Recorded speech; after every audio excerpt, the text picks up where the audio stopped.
Okay, we're good now.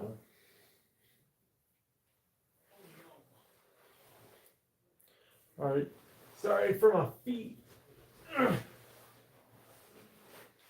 gonna be like Linus from Charlie Brown for a second while I get the links together so people can watch.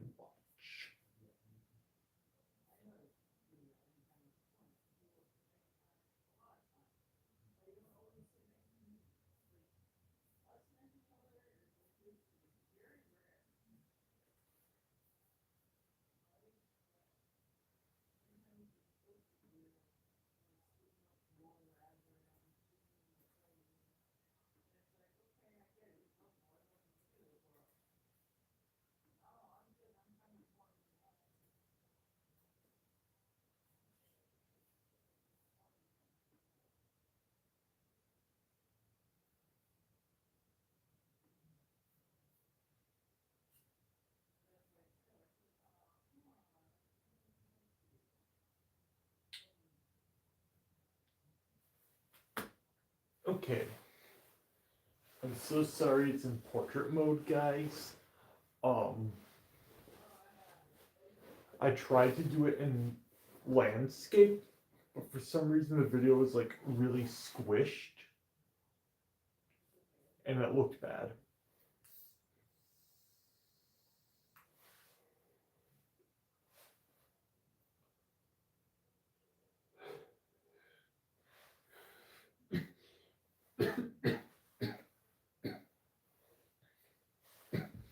Bit of a bummer, but oh well, them's the breaks.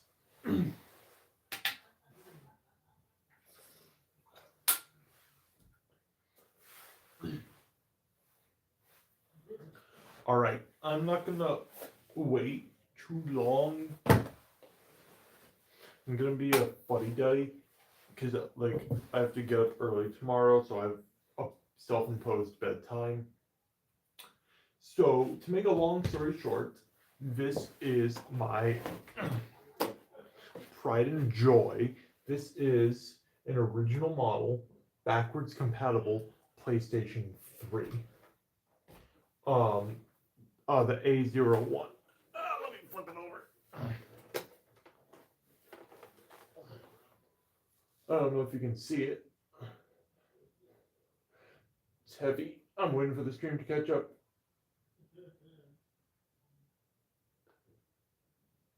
My camera isn't focusing. It's an A01. And it has been maintained by me pretty decently, except when I replaced the thermal pads a few months ago on the Emotion Engine graphics synthesizer chip for the PS2 compatibility, I didn't have the correct thickness. So I just took two really thin ones and stacked them on top of each other. And ever since then, the game hasn't performed as well as it did when I first got this system. So I'm pretty sure that those thermal pads aren't performing up to snuff. So for that, I got some new thermal pads of the correct thickness, 2 millimeters. But of course, I have to break the seal between the main heatsink and the main chips, the cell broadband engine and reality synthesizer, the RSX. So I also have some Arctic MX4 to put on.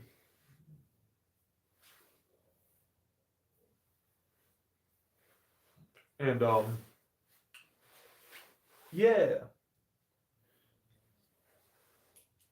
So that's enough info out of the way. Let us commence. So it is very easy to disassemble a PlayStation 3.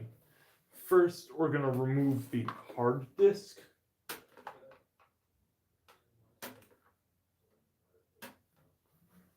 My nails are a little bit weak lately because I've got an iron deficiency. I need to get some multivitamins.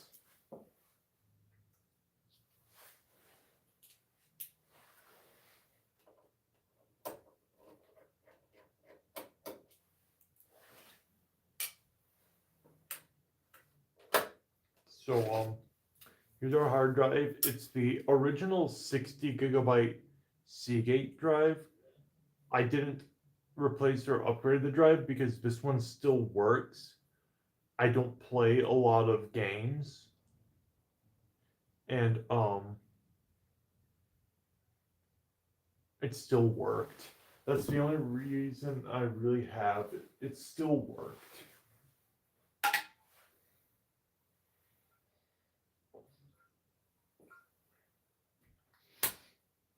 There's more reasons than that. I mean, like, I didn't have one. Um, and doing an SSD on a PlayStation 3 wouldn't really be that beneficial because the SATA interface is so slow, you wouldn't really be able to tell the difference. That hard drive is pretty much as fast as the system can be. The blue screw you have to take out to remove the hard drive is a standard Phillips bit, Phillips size 1. I'm pretty sure. That's not the one I used. You have PH1. There is a screw in this little hole. Normally there's a rubber cover over it, but mine's I maintained this one so much that the rubber cover actually broke. So now the hole is just exposed. But inside this hole is a Torx T10 screw. It is of the security bit variety, so you need a tip with a hole in the middle. I'm really bad at finding the screw blind.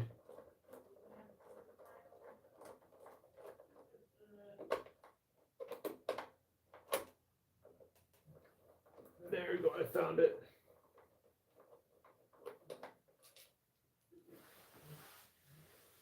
It's like being a locksmith or like a lock picker. You gotta listen for the engaging and disengaging of certain things. Okay, once you have that screw out, you slide this cover. So like if it was facing with the front towards you, you would slide it to your left, and then lift it up. And this panel just comes off. And here's all your main system screws that hold the system together. Where the fuck's my screwdriver? Here is the metal piece that Torx screw went in. Like this is the threads that held the, the screw and the panel in. Don't lose that. Otherwise, you're going to have a very, very bad day. Okay. So the rest of the screws in the system are actually Phillips 2. There's going to be like 1 or 2 occasions where you need a smaller one.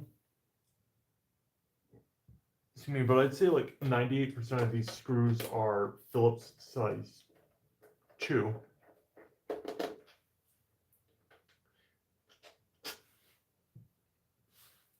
The top lid actually makes a nice screw tray, so I will be using this for like all the screws, or at least all the big ones.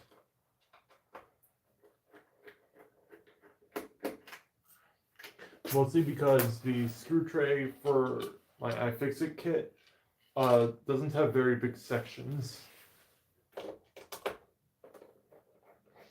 So all the screws from this lid would actually take up all the space on that tray.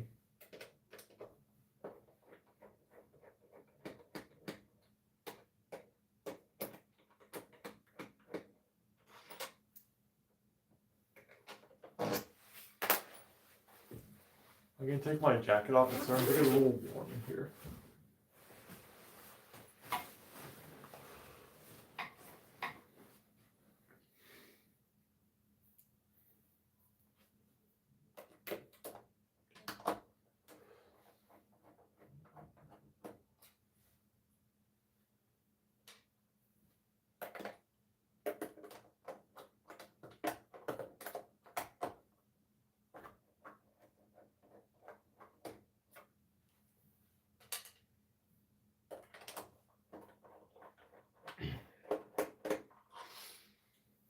So, if your PlayStation 3 is not backwards compatible, these two screws here will not be present.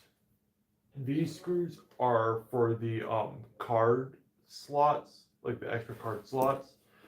'Cause, this thing here on these early PS3 models is actually a door, and it flips up to reveal compact flash, SD, mini SD, and memory stick from like the PSP and stuff. So that's what those two screws are for. And since later models of this PS3 or even the B01 PS3, they do not have those card slots. So therefore they will not have those screws there.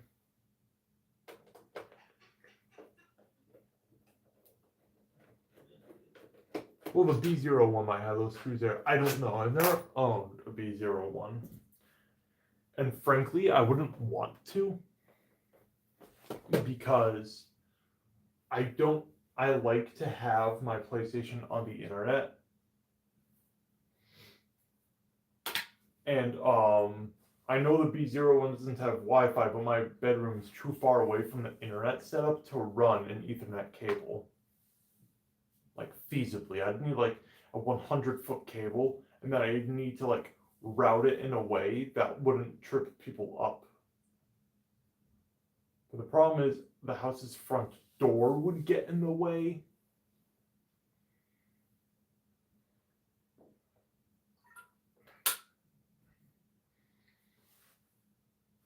So I'd need to like route it around the door frame, which would be really, really stupid in my opinion. But so I'd rather just have the Wi-Fi. I don't use the extra card slots really, and there's no way I'm using all 60 gigabytes on the system. I think I'm using like 15.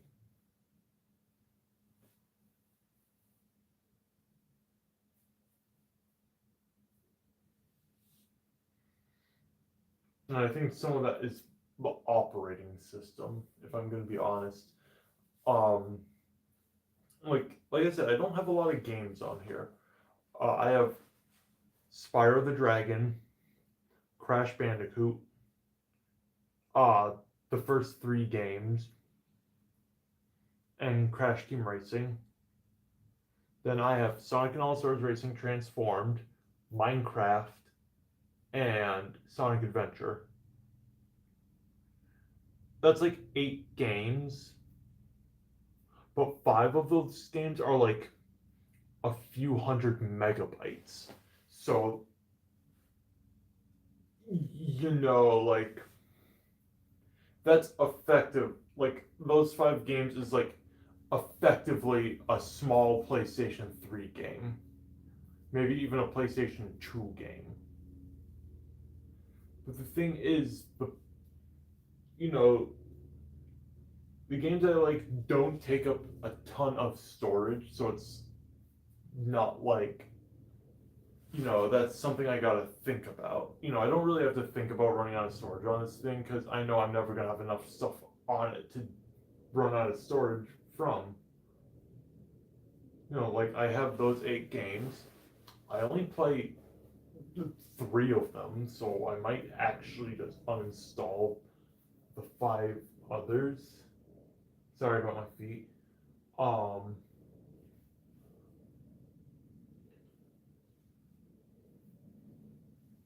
got a rock in my sock. Whatever, can stay there.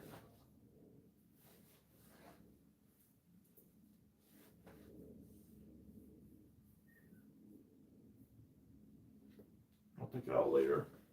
Anyway, you got all these screws out so we can actually there's a little clip down here that you need to press down. Some people use a spudger, but you can actually push it down enough with your finger.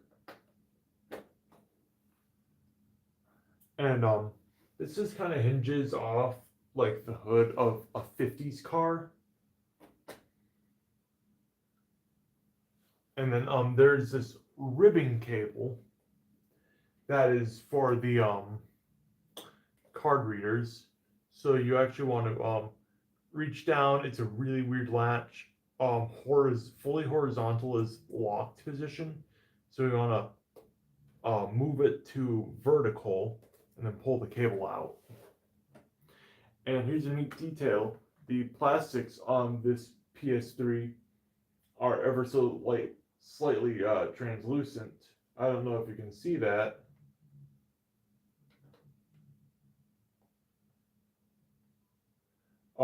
It's really hard to notice unless you got the right lighting. Um, I can see it with my eyes. It might not translate well to the camera. All right. If you do not have a backwards compatible PlayStation 3, this is where, okay, if you have a fat PS3 but it's not the backwards compatible one, this is where the video stops being relevant. How do you know if your PlayStation 3 is backwards compatible with PlayStation 2 games? Count the USB ports. These early ones have 4 USB ports. All the later ones, including the non-backwards compatible ones, actually all the later ones are backwards compatible. They have 2 USB ports. So half the number. And so that makes it pretty easy to tell, right?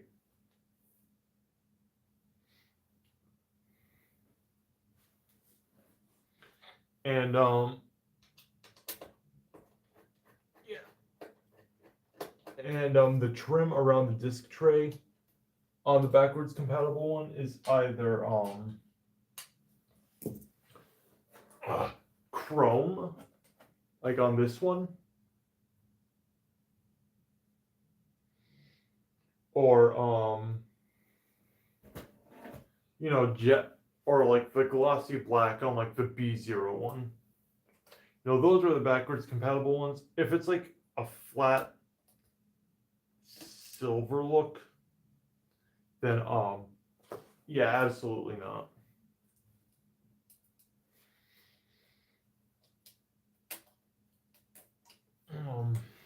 Like I said, most of these screws are going to be Phillips size 2. There's a lot of cables and connectors in this system. It's almost as if Sony over-engineered this console or something.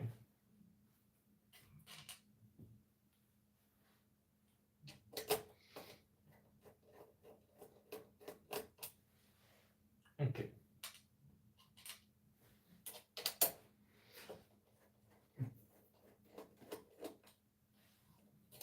Okay, so after these 4 screws, we have removed the wireless board. This is the Wi-Fi and the Bluetooth. This is the antennas for the controllers. And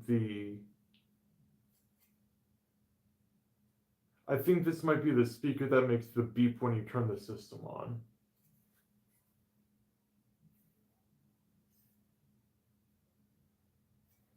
But it also looks like it could be an antenna. Okay, one of them is a Wi-Fi antenna and one's the Bluetooth antenna. This one's Bluetooth, this one's Wi-Fi. And yeah. And what's this one?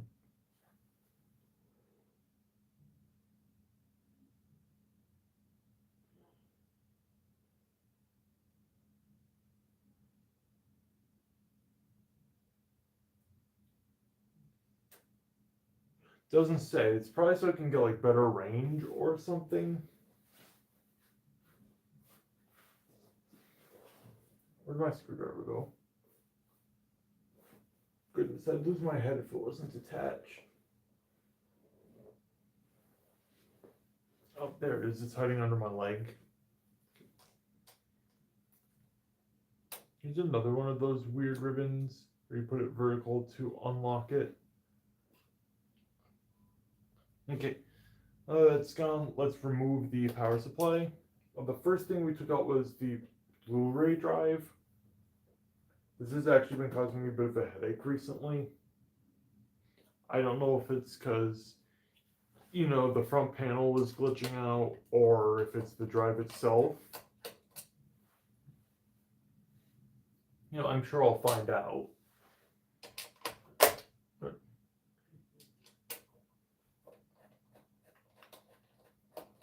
Because sometimes the system turns itself on after I've turned it off, and it acts like I'm trying to put a disk in the system.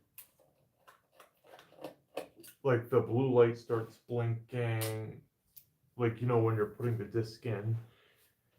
And just unplugging the power socket from the back of the power supply, and the disk would like the drive would start like pulling at nothing as if it was trying to take a disk. And I'm not sure if that's just because I was scrolling around with my custom firmware and it like made a glitch or something, or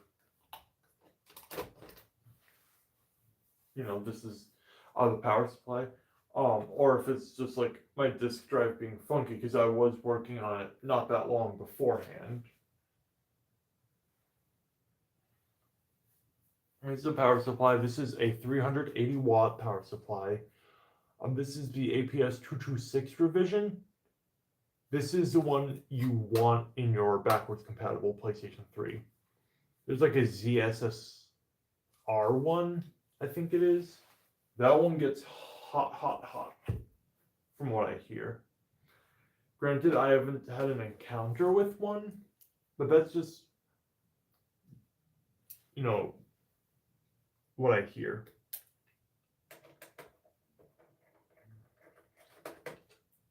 So now we start screwing things out of the main chassis.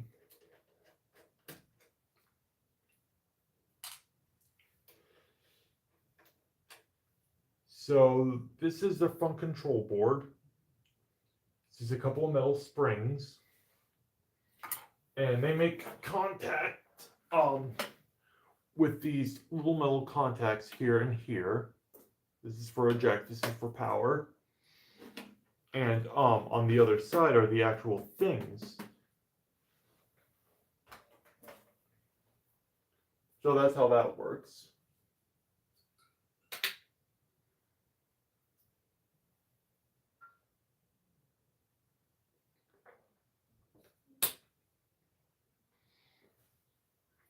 I'm sure there's an easier way now, but this was 2006.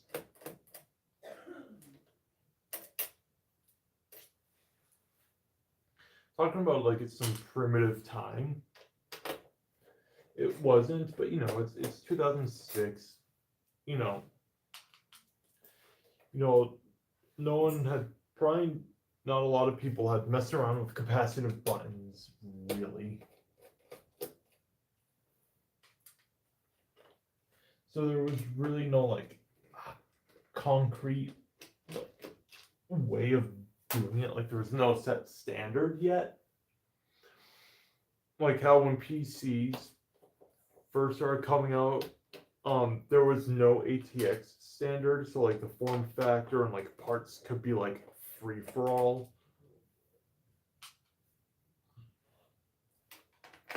Like different manufacturers, like different brands would have different RAM and different, motherboard screw layouts and, power supply connector ports and stuff. And like, granted, there's still stuff like that around, like proprietary power supplies and motherboards and whatnot. But the thing is, it's a lot less common than it was back then because now we have the ATX standard. Now we actually have a way to like say, hey, your motherboard should be like this. This connector is like really funky, it's a really fragile connector historically, and I've actually broken the latch on one before. So I'm actually not going to touch it. I'm just going to leave it as is. This is the one. This is one of the rare occasions where you're going to need to bust out a smaller screwdriver. These are PH1 screws, and they're just like two. One back here near the rear antenna, and one near where the hard drive goes.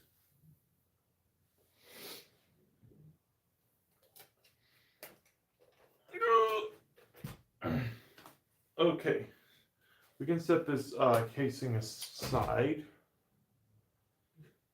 And now we're going to flip to the side we're interested in.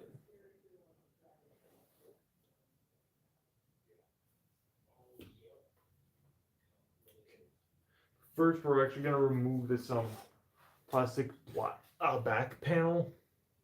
I almost call it a black panel. I mean, that wouldn't be wrong either. It is black.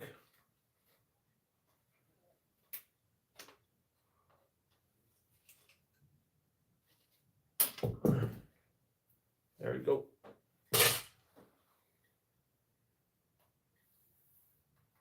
So, this is all the ventilation. Ugh, that did not pass the white glove test.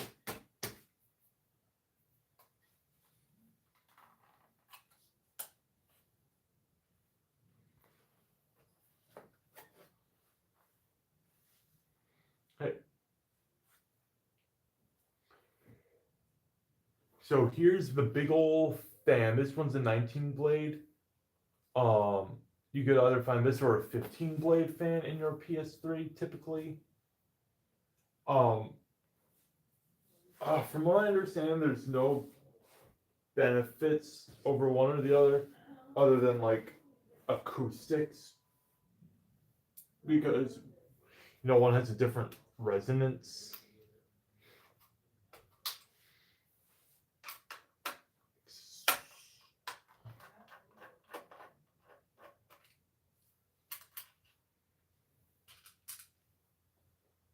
So we're back to Philips 2.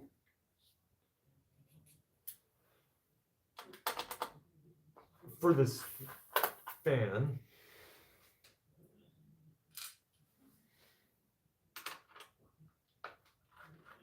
And, one more thing actually.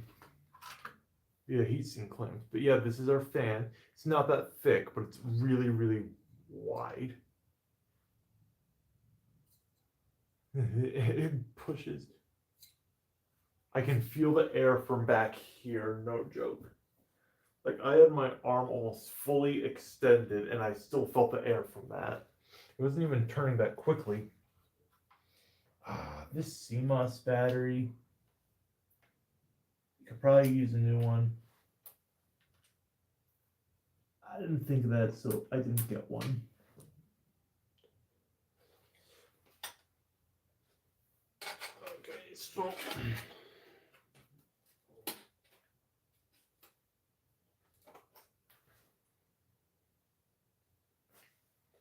okay, I'm actually gonna need to grab a couple more things in a minute.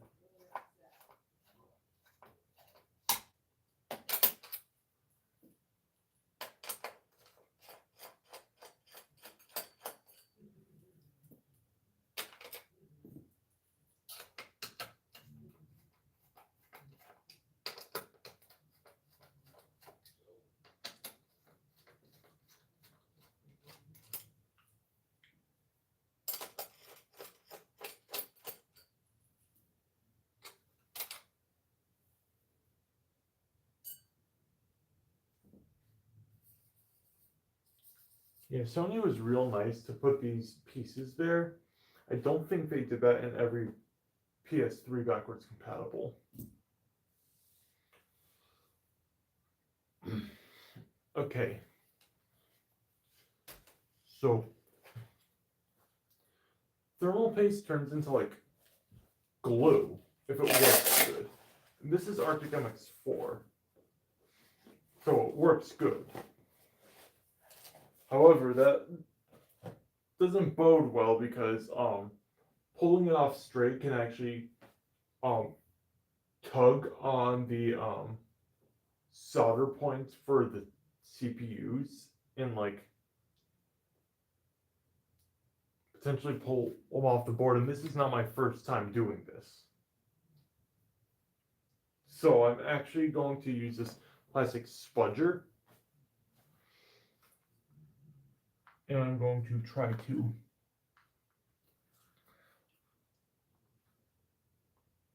pop it off.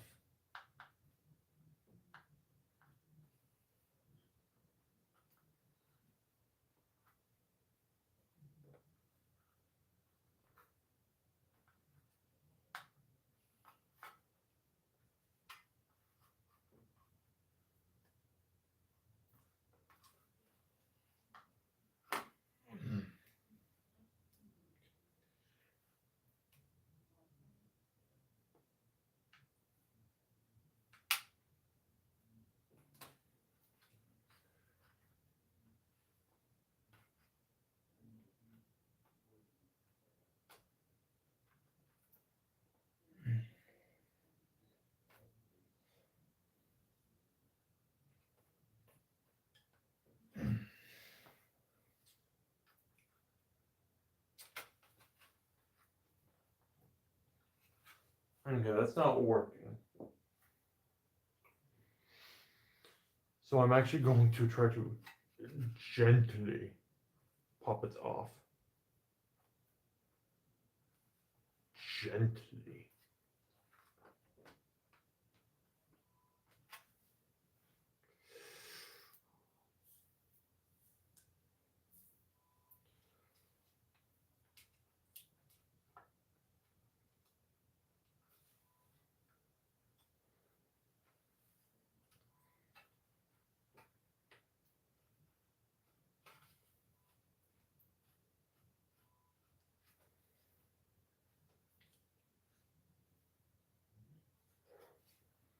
Hold on. Going off screen for a moment.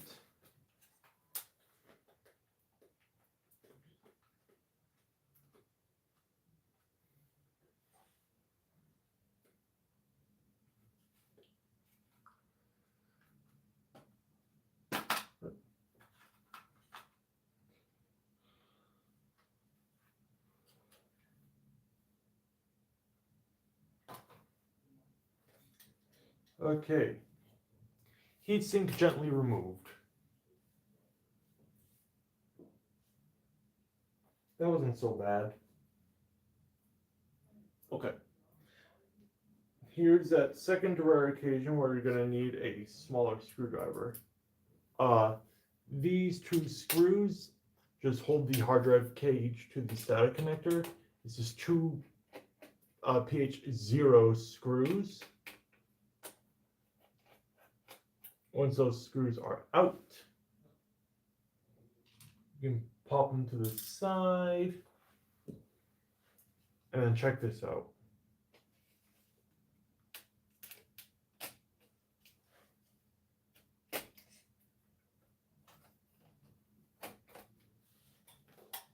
Okay.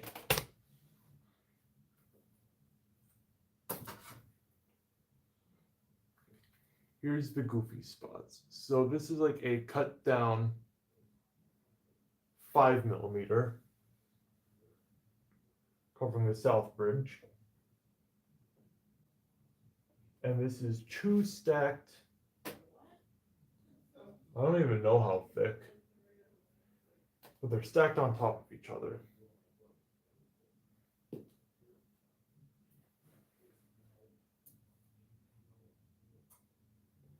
Okay.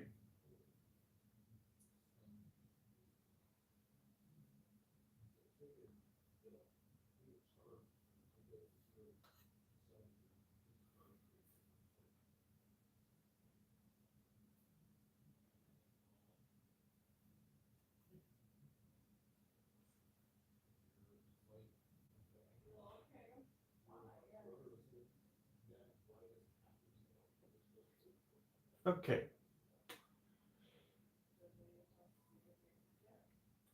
After much consideration, I have decided to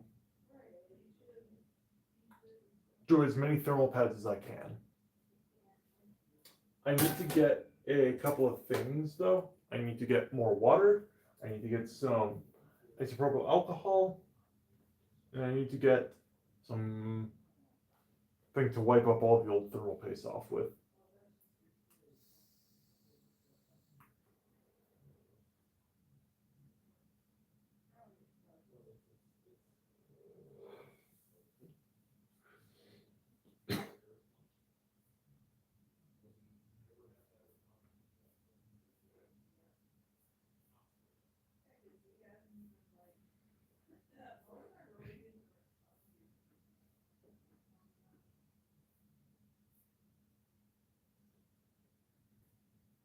Okay.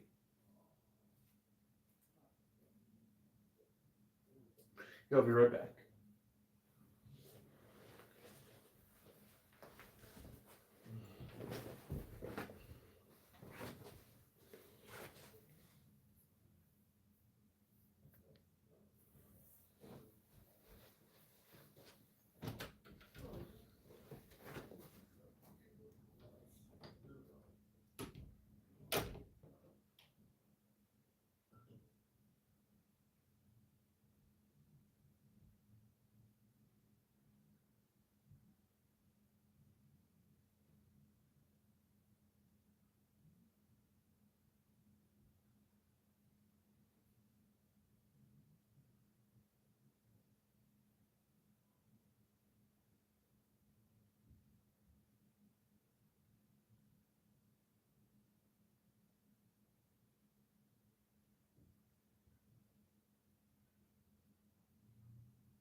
Okay.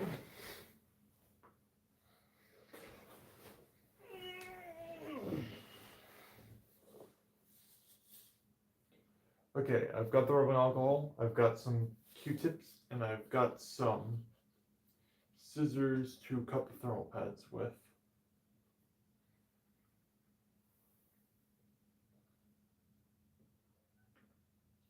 Yep.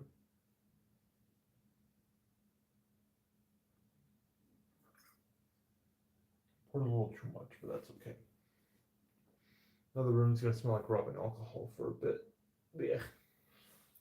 Aren't you gonna clean these off first?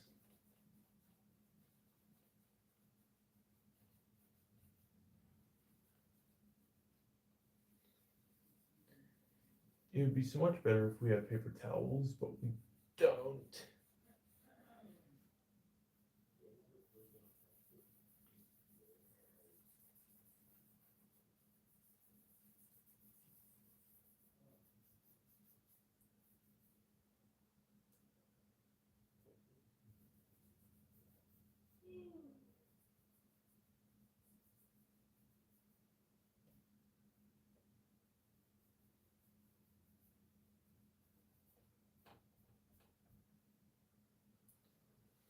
Okay.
Oh, there's a piece of paper towel right there.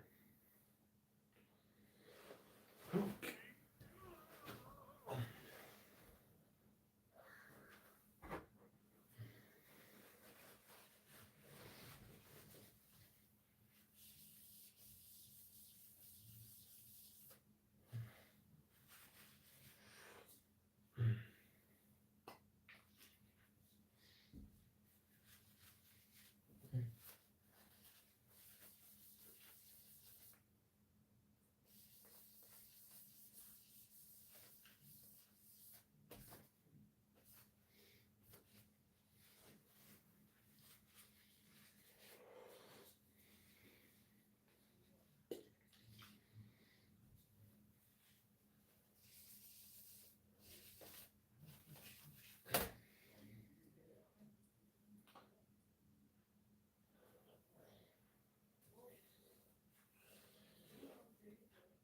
Okay.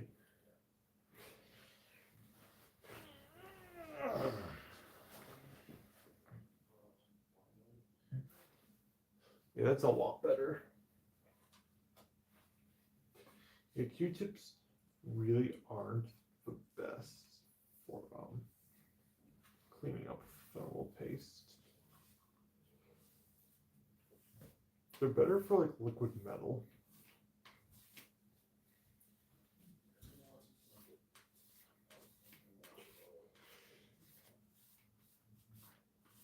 It's probably because the rounded tips don't really wipe it away. They just kind of push it to the side.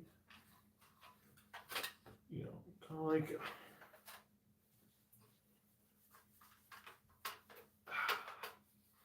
printmakers will know what's up. When you're carving a block of linoleum, it creates the ridges.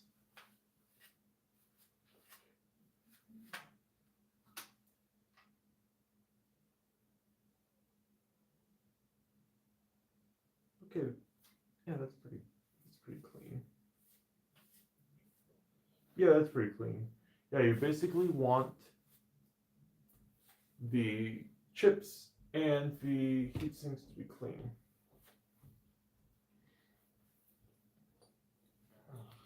Okay. I'm going to very carefully take this side of the metal shielding off.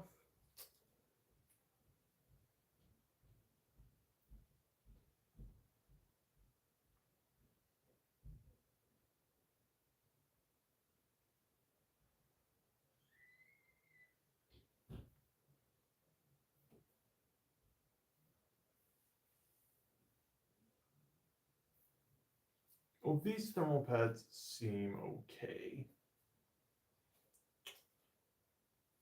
And they seem to be next to the components, not on them. So that tells me they're low power devices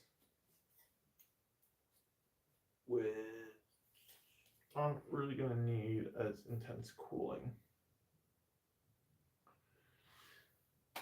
as these main ones. Okay, so we got our thermal pad. Let's start cutting it. I have actually not opened the bag yet. I have literally let it sit on the shelf until the thermal paste came in because I knew I wouldn't be able to do this without the thermal paste. So I felt like it would be kind of pointless to open it before the other thing came. It's like, what would I be prepping it for? More waiting, that's what.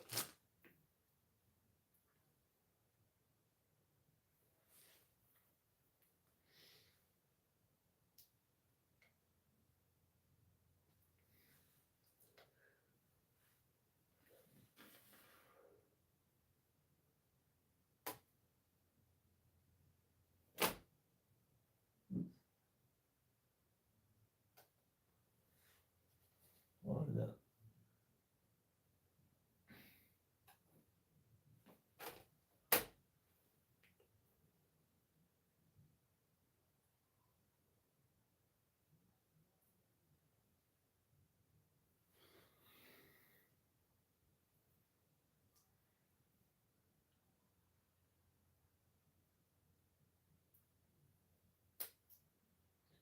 So right now I'm cutting the thermal pad. I made a couple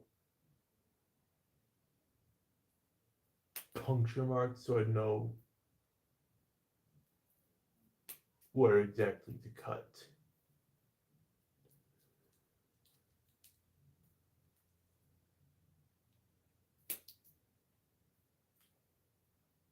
Okay. There you go.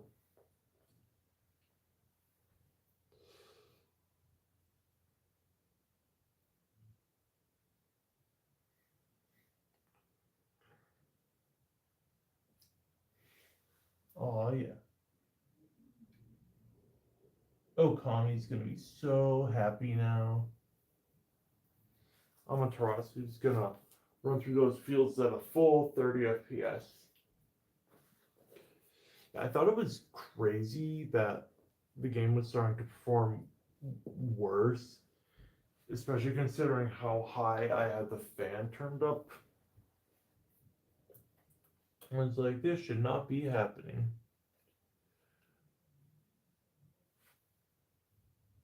Okay, so I'm gonna say about there and about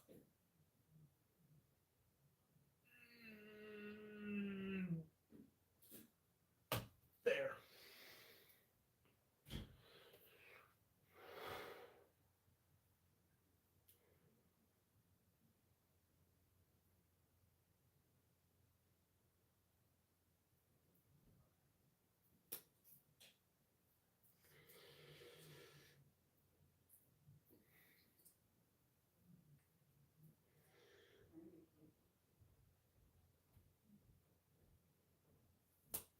So these scissors are actually from like an embroidery kit. I couldn't find actual scissors.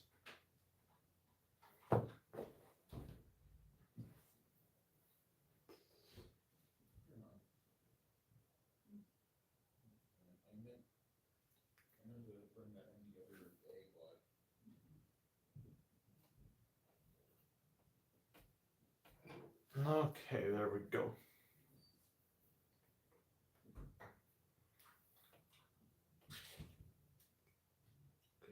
So let's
tilt the thing off.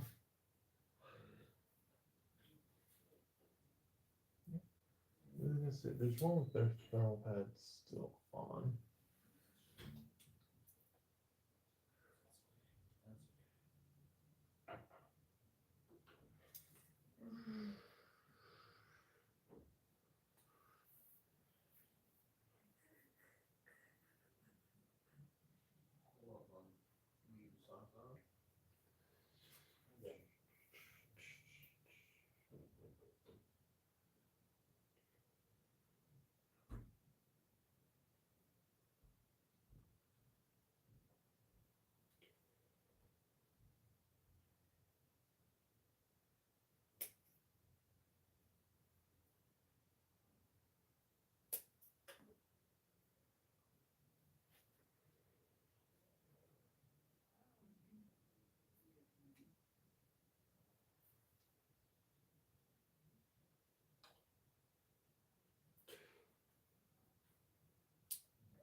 I was gonna be like cutting thermal pads for a little bit.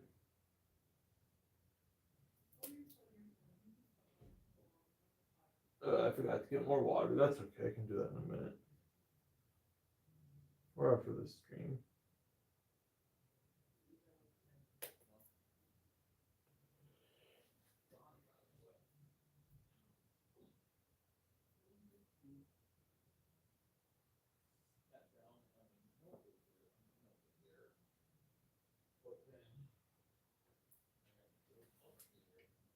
Yeah. There we go.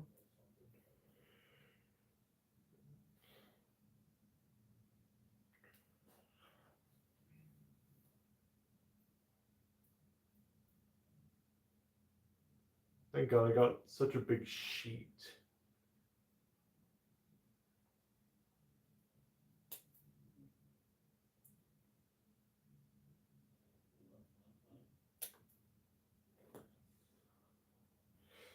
Okay.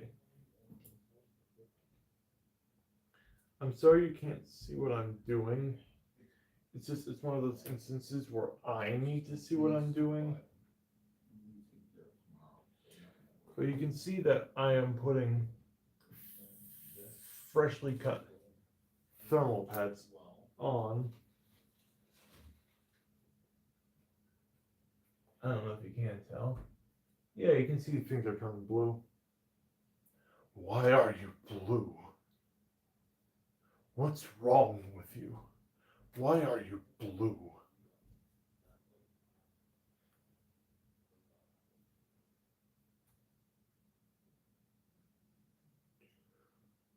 I don't care if my cutting method is wasteful.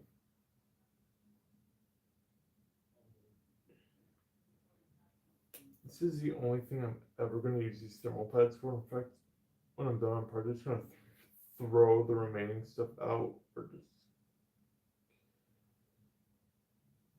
give it to my boss.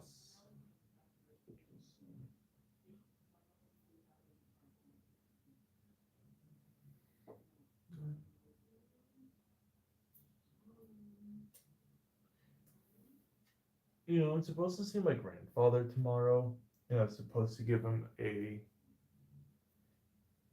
USB with a Windows 11 upgrade on it. Not give it to him, but do a Windows 11 upgrade on his computer. And I just keep forgetting to both make the Windows 11 and just ask to borrow the one from work.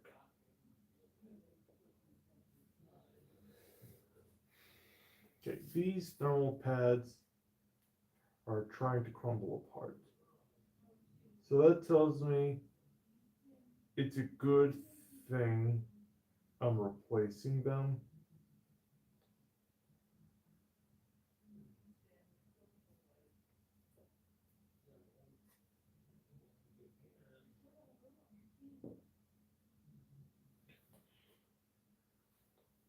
Okay.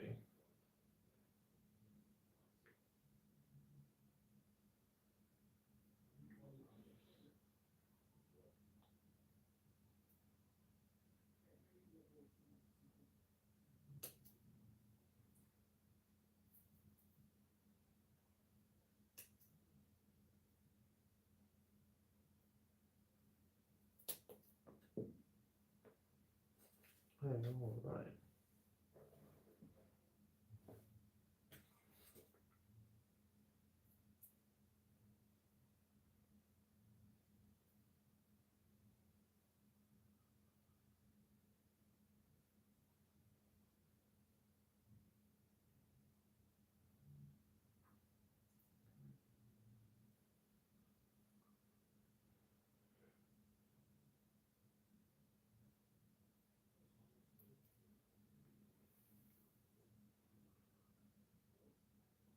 No, I got it. No, the wall.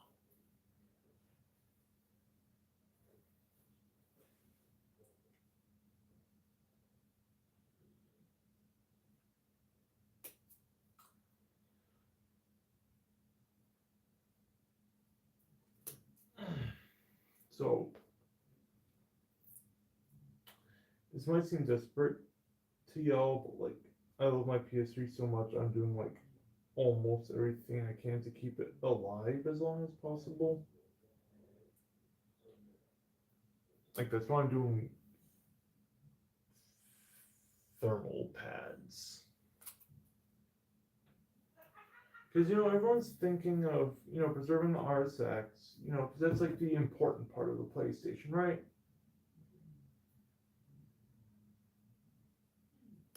But I like playing my PS2 games.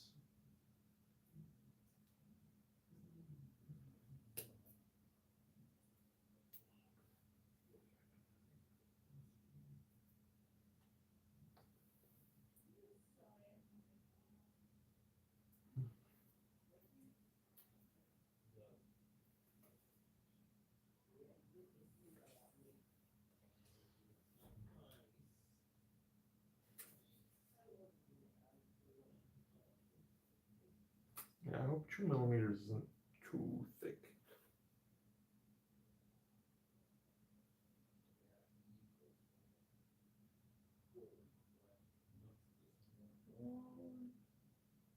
Not that much thicker.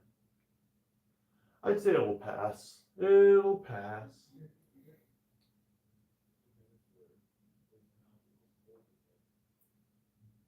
It'll be like a high school student.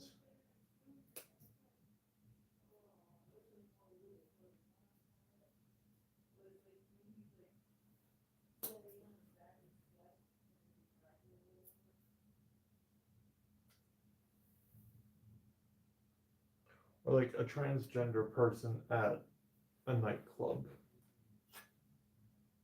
They'll pass. Even if you're pre-transition, under all those lights, and like with how dim it is and the with how the lights are colored, you're never gonna notice.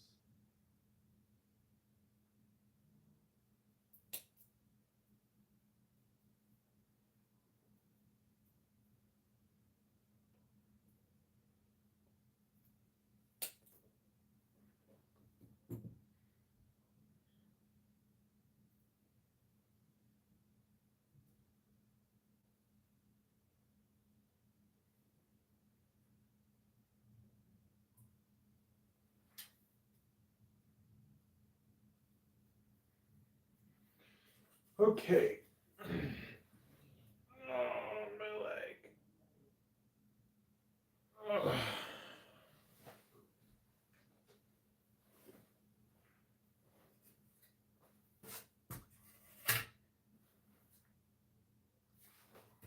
Okay.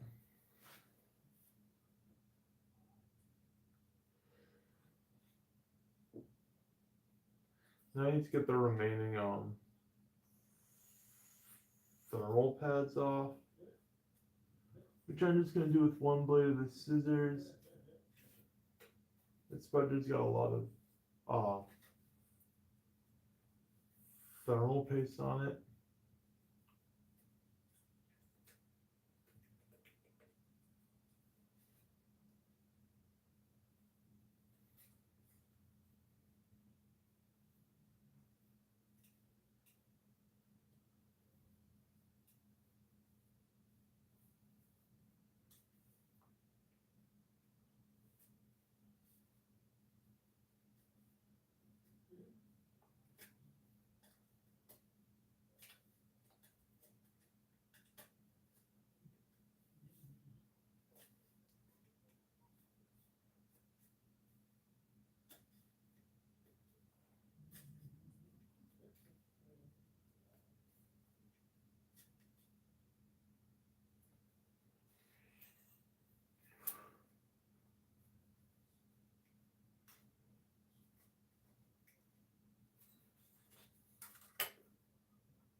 Yeah, there we go.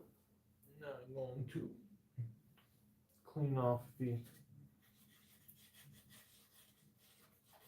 remnants of thermal pad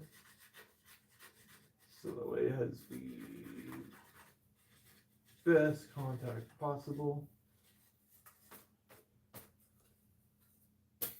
By the way, this is more effort than I would put into any of my other devices.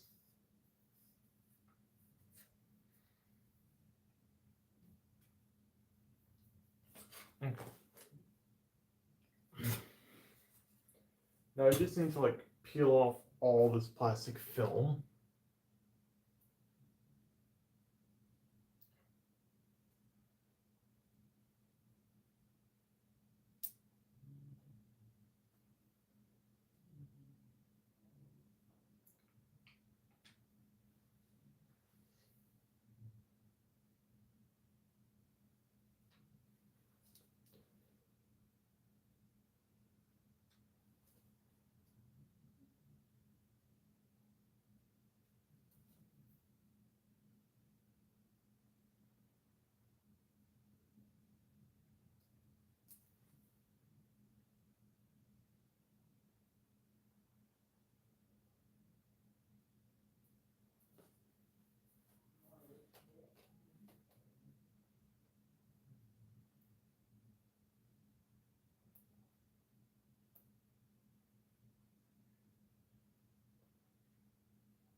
Okay.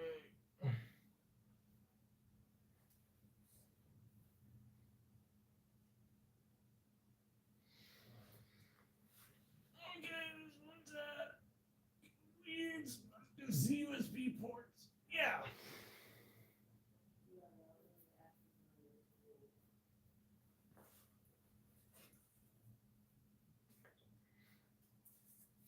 Okay, now I'm going to pick this up.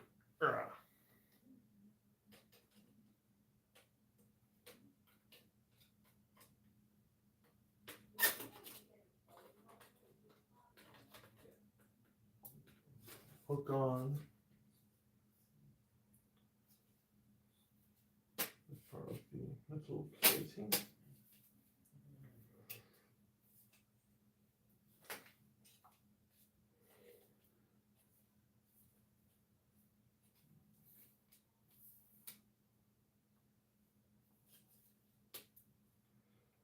Oh yes, this will make the PlayStation so happy. Okay, let us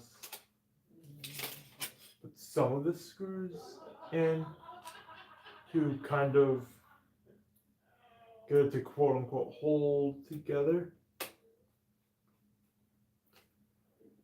So I'm putting on the screws for the hard drive cage, and then I'm gonna flip the whole thing around and then put in the screws that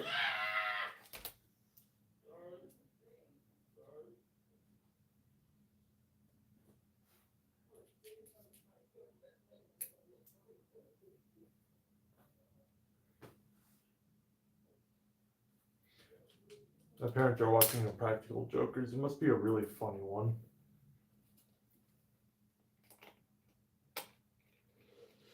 So let's screw that in.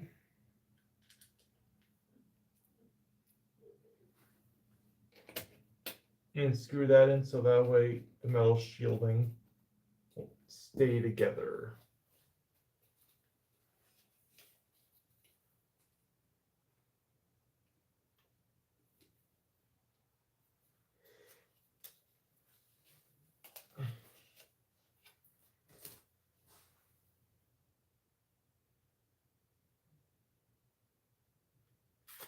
Okay.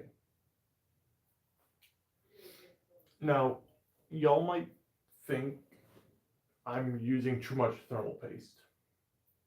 You have to use a lot of thermal paste on the PS3. So there's this YouTuber Spawnwave, and this is the pattern he does. So on the CPU, the cell broadband, he just does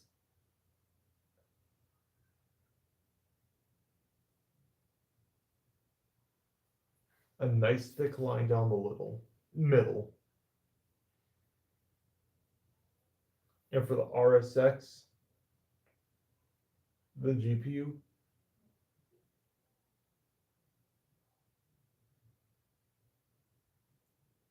because of the memory chips in the corners,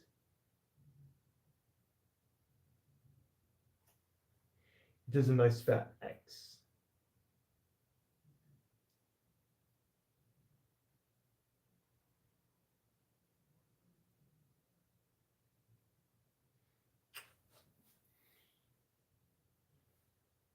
And I'm just gonna trust that that's enough.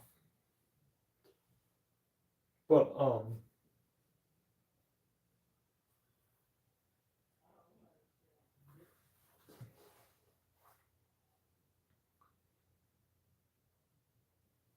as long as it's got a good seal, I think that's what counts. That's making a lot of contact. Where's the cap? There it is. So yeah. Yep, this is all the thermal paste we actually need. This is not how much I want to put, this is how much I need to put.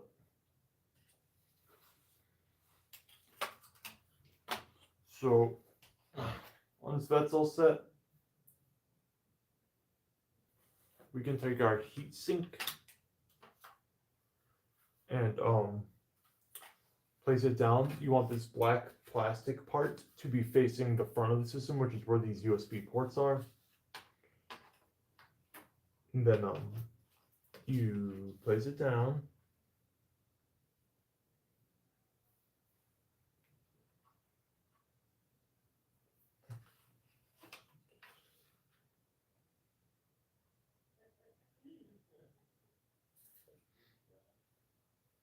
Just want to make sure.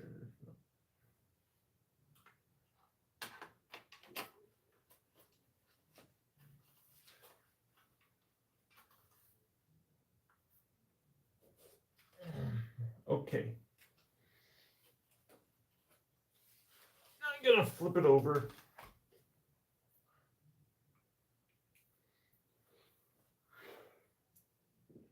And now I want to get my Phillips screwdriver back on. And then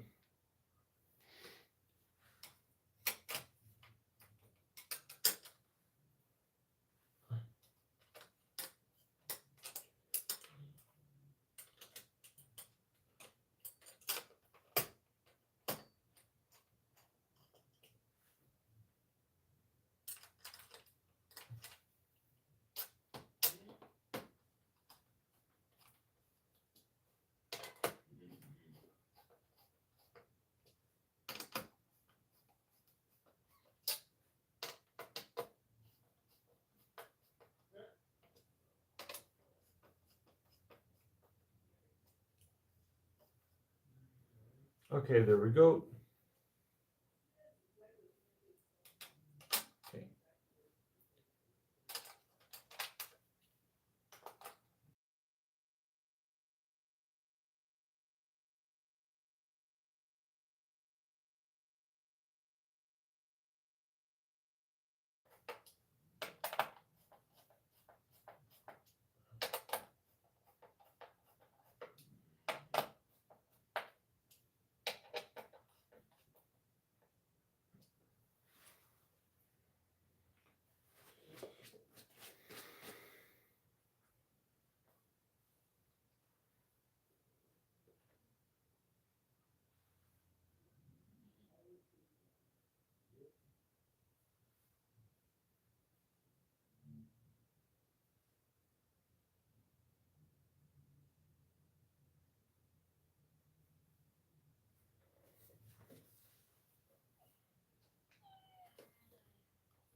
Hello?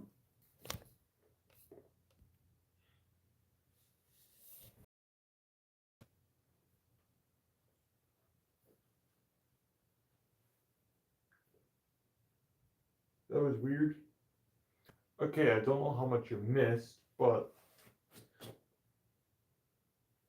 my phone did something silly. But I have the heat sinks screwed on.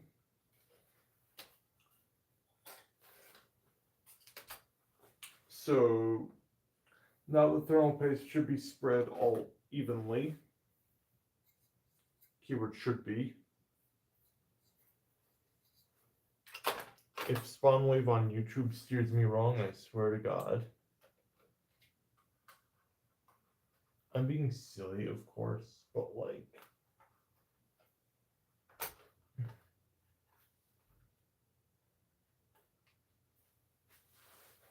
You know, he claims to be the PS3 guy. No, that's Mystic.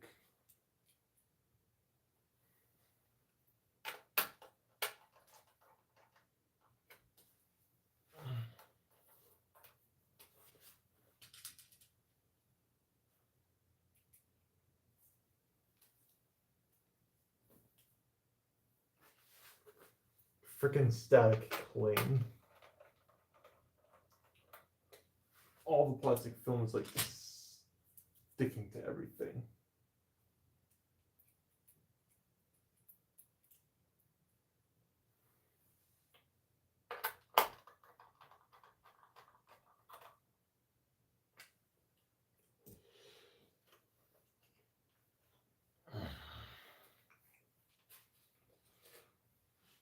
Okay.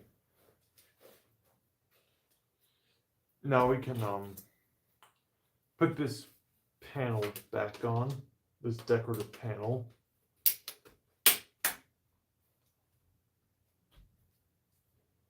There we go. And then we'll feed the power socket through. And then we will take the bottom casing.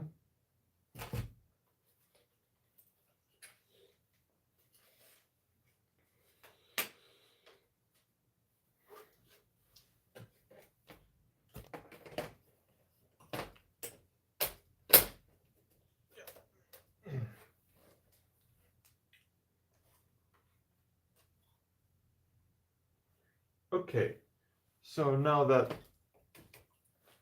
the shell is back in the case, I can start to screw it down, and doing that will cause pressure to be applied on the thermal pads, which activates them.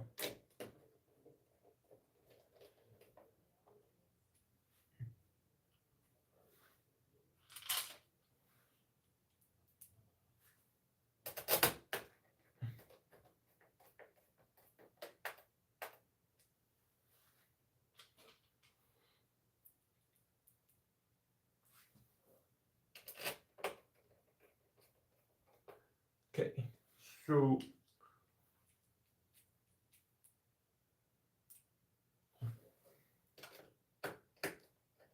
there's quite a few case screws. Here's another. It's longer.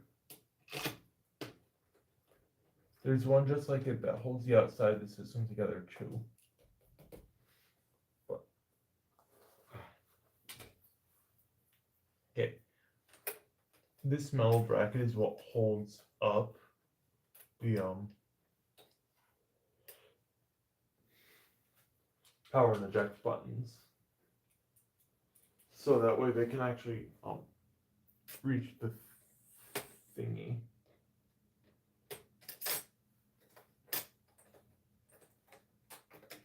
These are part of the board in the later revision fat PS3s.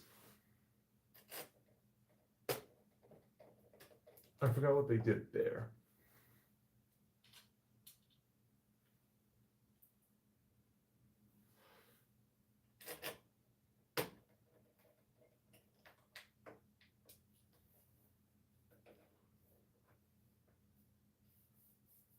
There we go. Hatches fully battened.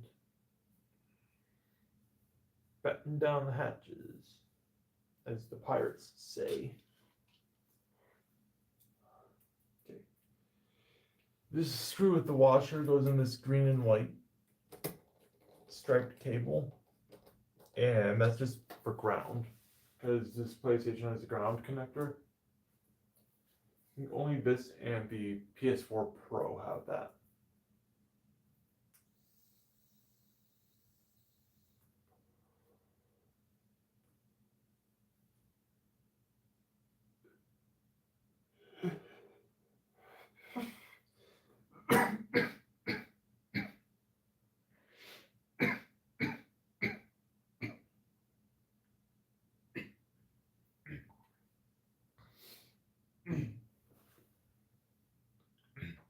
I'm gonna sound silly for a second. I personally believe that all cords should either be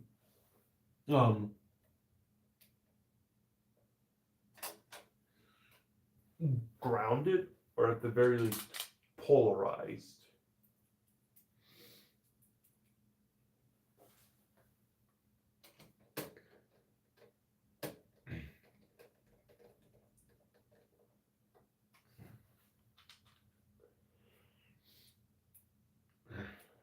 Okay.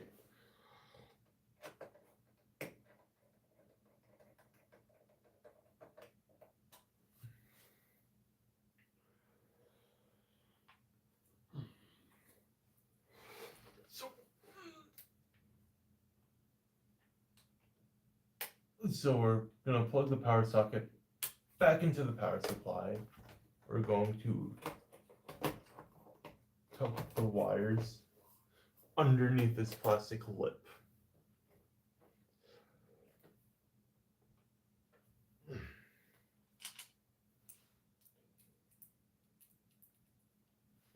And we're gonna, this is probably like the signal wires, so that way the console can do like standby and stuff like that, and have the power light.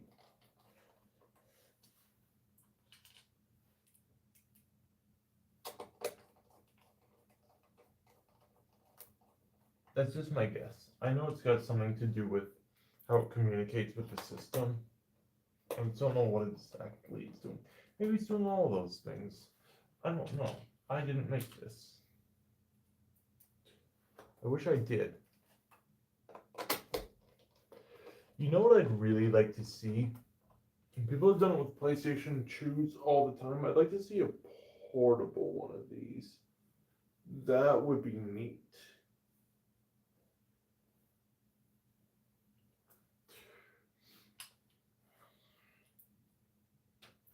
I mean, I know it would be really hard to do, but like I've seen someone do it with the PS4 Slim.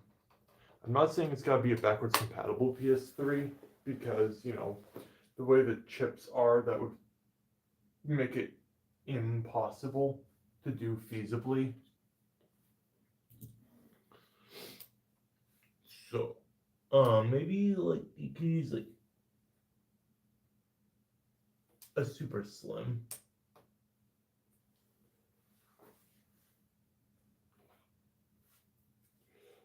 Right, like a super slim. Wait, no, you can't mod super slims. That wouldn't work. That's probably why no one's done it. Because super slims are the only ones that you could feasibly do it with, but the super slims are also the only ones you can't mod.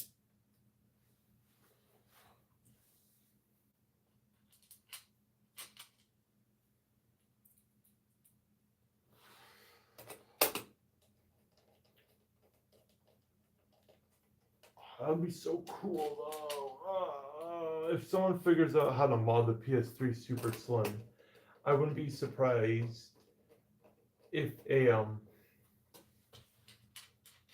portable PS3. I don't think it would follow too far behind.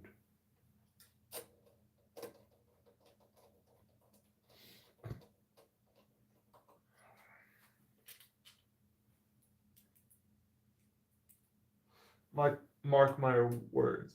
When people bust open the PS3 Super Slim, it is on for the portable. That's my prediction.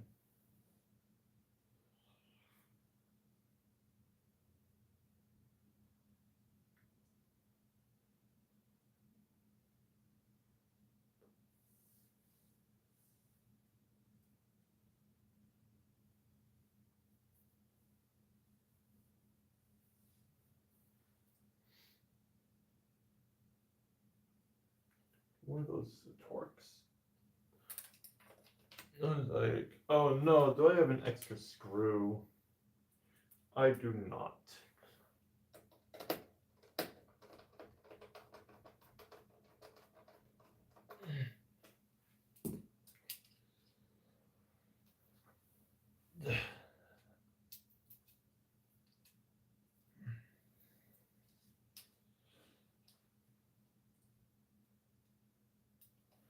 I've heard of finishing with extra screws, but have you ever heard of finishing with not enough screws, even though you didn't drop any or drop or lose any of them? So you gotta figure out where you put the screw that it was where it wasn't supposed to be, but didn't f anything up somehow. Now we're gonna put the disk drive back. Oh, hold on.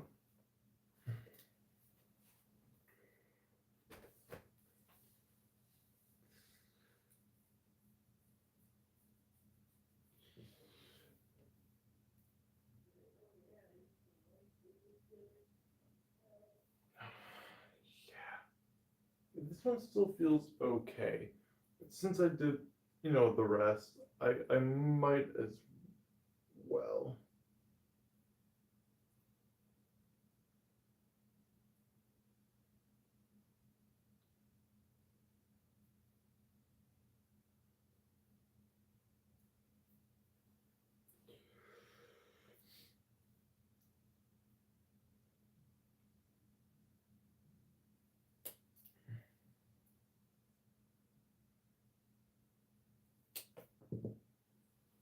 Abracadabra.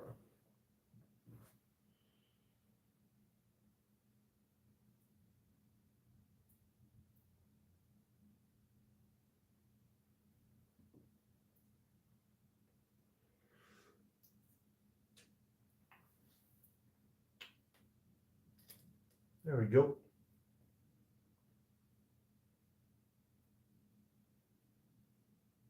Cooling system refurbished. Okay, the stream title was a little misleading, but I didn't know what else to call this.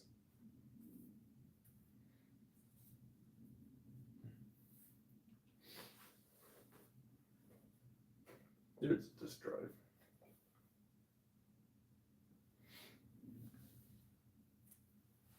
I still wasn't sure exactly what chip this normal pad pressed against, so I just decided to play it safe, put it on the metal.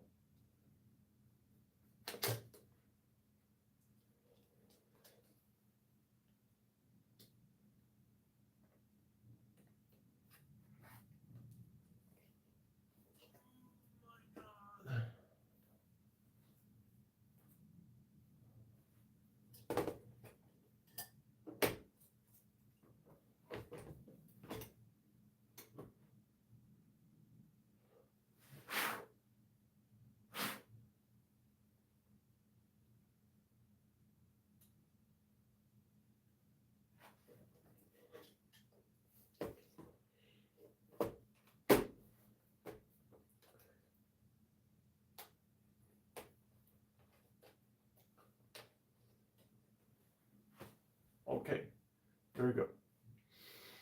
The PS3 now has all its components installed, except the hard drive, but it's got like everything it needs to operate in.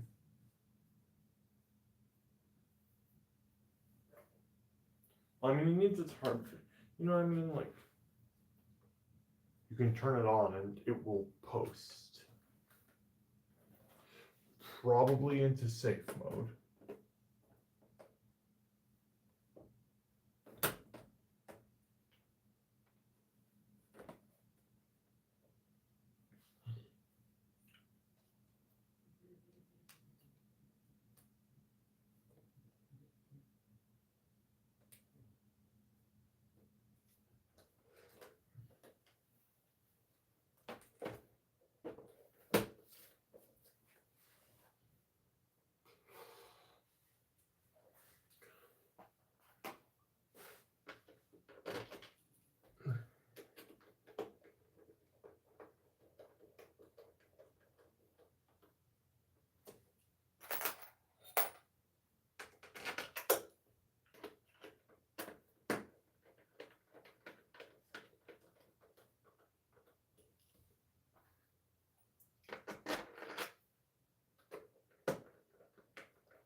All right. Ah!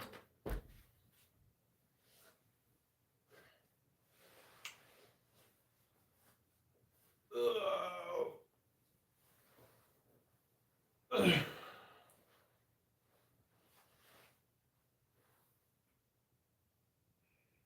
Well, that's it for me. You have seen, at least hopefully, most of how to work on a backwards compatible PlayStation 3 and replace thermal paste and thermal pads. Um, I'm not going to test it on stream because I don't have a rig set up. But Yeah. Now, if you excuse me, I am going to drink a lot of water, stretch,